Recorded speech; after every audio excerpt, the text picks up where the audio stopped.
बालेनलाई पक्राउ गर्ने तयारीमा ओली सरकार। ए बालेनलाई समात्ने केपी ओलीको गाँडमा दम छ। लु हेरौँ न त हेरौँ त। दुर्गा प्रसादले समाते यस्तो हो र बालेन शाहलाई समाउन यार। अरूसँग जोरी खोजे जस्तो हो र।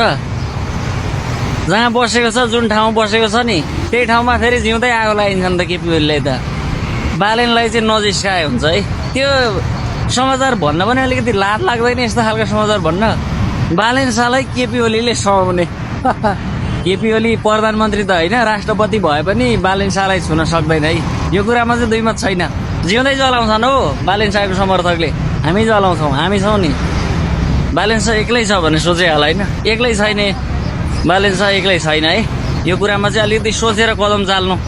फेरि त्यो उपियाँ हुन्छ नि उपियाँ मिचे जस्तो बनाउला न है।